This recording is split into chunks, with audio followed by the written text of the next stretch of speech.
the root problem that Bitcoiners put their fingers on is there's a lack of conservation of energy in the civilization. There's an energy imbalance, and everything that we think of as money, that we use as money, and right now we use gold, and we use $90 trillion of currency derivatives and $100 trillion of bonds, and we use trillions of dollars of equity, and we use collectibles, we use all sorts of other derivatives. There's a lot of things we use as money.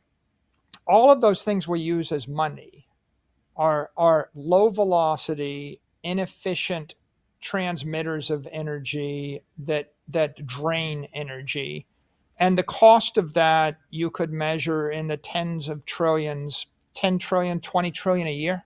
So some huge amount, right? 20 trillion is the GDP of the United States, right? Nominally measured. So the cost of the broken money, or the lack of a proper monetary system, is many, many trillions a year, compounding for the last 100 years, for the next 100 years.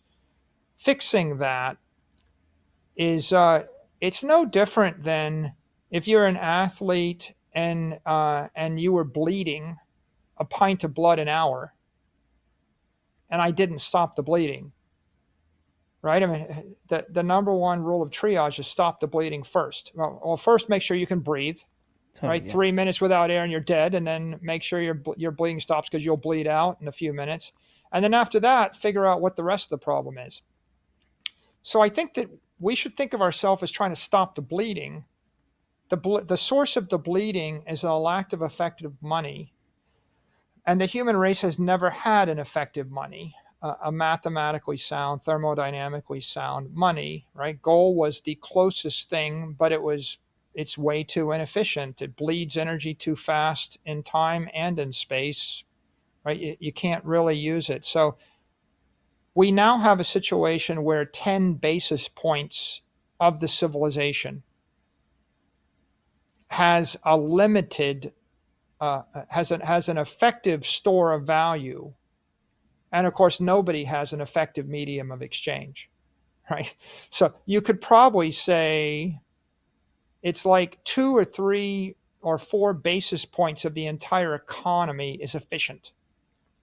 99.95% of all the economic activity in time and in space is woefully inefficient. Totally. And how inefficient? You know, you, it, we probably got to assume we're losing 10 to 15% of energy. If you were writing a calculus equation, right? The time variable was losing 15% of your energy with time. And then there's another dissipation coefficient, which is how much energy per transaction. Oh, there's that. You Then know, there's the cost of the institutions. There's the cost of the misallocation and yeah. malinvestment, blind consumerism. You know, the gambling, the distortion of people's time preferences. So yeah, there's waste all over the place.